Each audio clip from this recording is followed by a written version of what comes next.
Obviously, coming fresh off that Pakistan series, mid-series, obviously, with the defeats and then the win at the end. What's the approach going into Afghanistan? Who a different kind of team? Certainly, I mean, they're the team that made it to the semi-final of the last T20 World Cup, so certainly a team that has achieved a lot of good things. But having said that, in our home conditions, we've always had some success against Afghan. And if you look at our record for the last year as well, we keep finding some success against majority of the teams. We haven't killed off the series or won a series yet. But I think we're not too far off. I mean, when we are winning games, then you know we can win another one. And sometimes in a series, there's always has been a series where we know we missed out an opportunity. And I can take you back to Sri Lanka, where 20-something was needed of the last 2 overs, and we lost that game. Had we won that game, we won the second game, so we could have won that series. Bangladesh was the first time where the team was in transition, but we had a lot of opportunities to win that series as well. Only one game we were really, bowled out, or they blown us away. Apart from that, Pakistan, the first T20, we can always look at saying, you know what, that's another opportunity missed. Against India, we won one game, but I thought we had a great chance to win another one. So series has come and gone where we know we were in there to win a series. We just haven't found the killer blow yet. So Afghan presents us with another great opportunity to try and work out our combinations and things like that, and keep working on the blueprints that we have discussed as a team, and hopefully and inshallah try and win a series. So the big goal has been giving the debut to Newman and Nyamhuri. What is the thinking behind that? So I cannot reveal too much. Because that's a conversation that myself and the coach and the selectors have had. But now with the plan with Newman is a long-term plan. I personally wanted 16 guys, one of the guys being a very young, exciting prospect, because I think the guys who are in line to make their debuts within the next 6 to 8 months, I think they need to come to the national changing room, understand the culture, try and absorb all there is. Imagine a kid of 18, 19 or 20-year-old walking into the changing room and he's playing tomorrow or day after tomorrow. And you see some of the guys that you looked up to, you see some of those guys that have achieved a lot of good things for Zimbabwe, and then it takes a bit of time for you to absorb all of those things. So with Newman, we want him to be part of us. He's been announced in both squads, so whenever the opportunity comes, whenever that is, we want to make sure that he's got enough time to understand the culture of the national changing room, to understand the blueprint and how we want to go forward, speak to the coaches. There's a bit of bond between Newman and the rest of the squad. We try and understand him better. He try and understand us, respect the culture, respect what's in the changing room, so that when he's given the opportunity to play for Zimbabwe, all the other feelings have been taken care of and he's settled in the changing room. So that is that was one of the reasons why I personally wanted 16 guys, and the selectors and ZC agreed for it, so which is very kind, because we've always announced 15, but we wanted 16 for this series. All right. I mean, that collapses, I think, were a common theme during that series against Pakistan, and you spoke about the mentality, maybe even especially that you felt as a senior player, working with so many young players who are trying to find their feet. How are you guys navigating that, even the good turnaround between tours? Yeah, so the big thing about our changing room is that the new technical staff and the selectors, and for T20 that is, we have spent together a lot of time to identifying who are those players that we want to work with and have the ability to take the country forward. Which I can assure you, with few bad games, we're not going to lose their trust, because we have done a lot of homework on them, on their ability. International cricket is very tough. I mean, people just think that you're going to come into international cricket and just take it over a storm. It doesn't work like that. A lot of things goes on.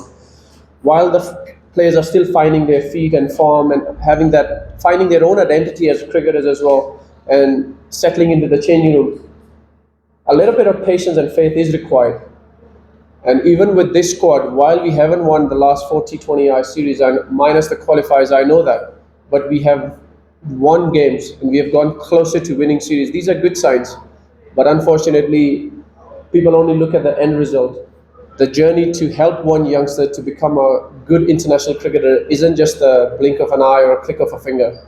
It takes a lot of attributes and aspects from the management, from the coaching staff, from the senior guys, from the culture, from the changing room, from the fans, from the performances on the park, from himself as well. So yes, there were batting collapses. We're not running away from that. But the best thing we have addressed is we watch those footages. We try and understand what the player was thinking in that particular time. Was he backing himself or was he backing the game plan he had?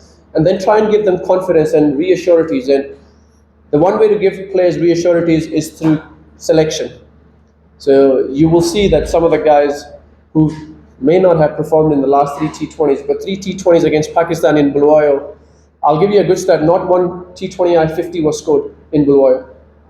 So it tells you the batting conditions, not just for Zimbabwe, but for opposition, were tough as well.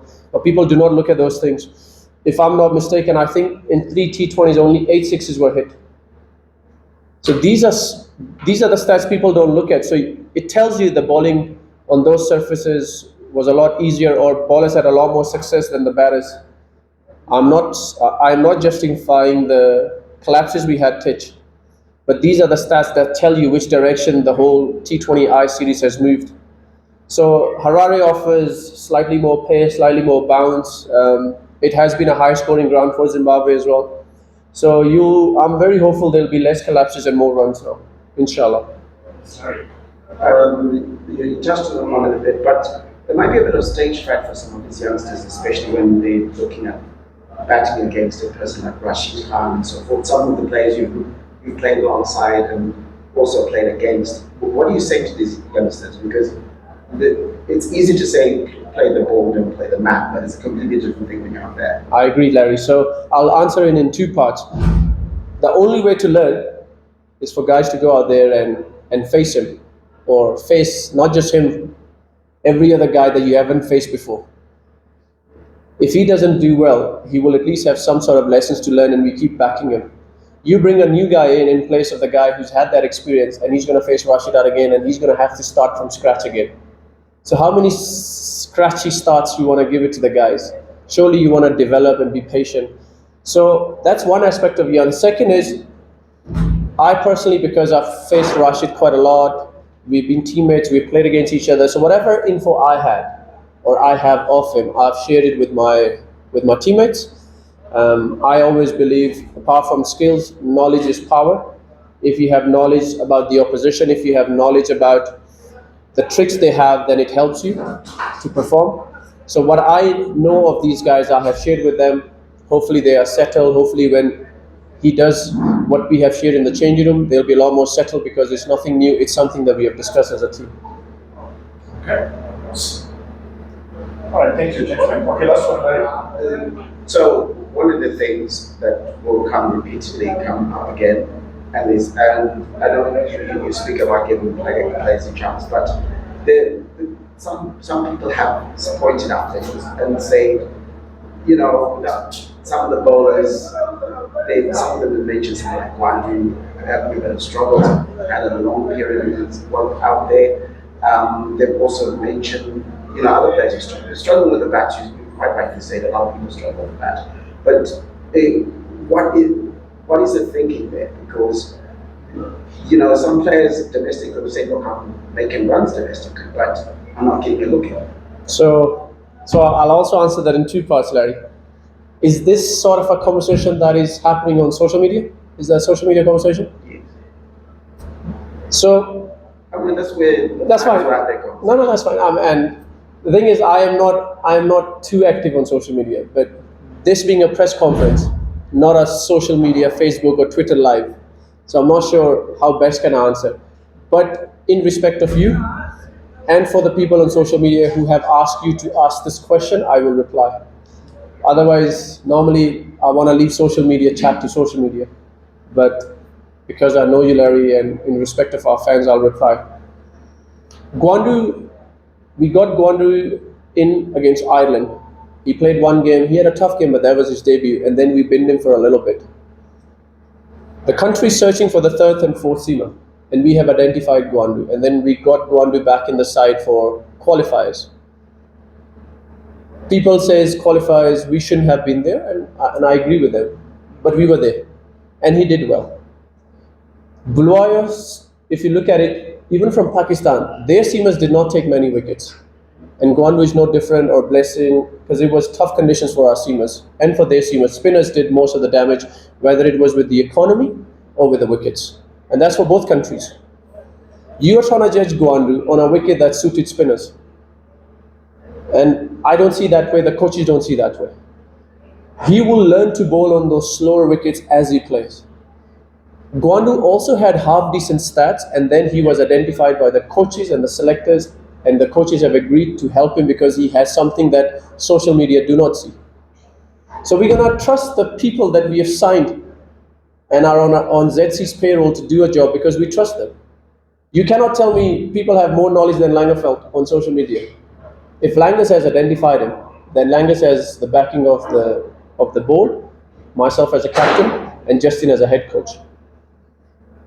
We're going to give everybody, not just Gwandu, and the people who are doing well in domestic cricket, my only advice to you is keep doing well, because when your time comes, and if you are picked for the national team, you're not going to be picked for one game, and God forbid if you had a bad game, we're going to throw you back to domestic cricket. You may not see it, and you may be a bit impatient, but for T20s that is, Craig has to answer for ODI and Test cricket.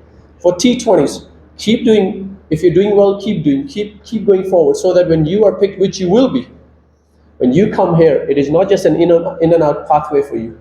We're going to keep working with you, we're going to improve you, we're going to help you until you start winning games for the country, and that is the ultimate goal. Not just get guys in for the sake of it and get rid of it for the sake of it. In the past, we have selected guys, not given them a game in a particular format, and when Zimbabwe lost few games here and there, we've got rid of them. That kid has done nothing wrong. I personally in T20s want to put a stop to that. When you find your chance in the national team, you will be given a run. And if you cannot find your way in the playing 11, you are part of the 15, we will keep you with us until we've given you a run. So that patience will pay off, not just for the kids who are with us right now, for the domestic performers as well. Does that answer your question? Thanks, Larry. All right.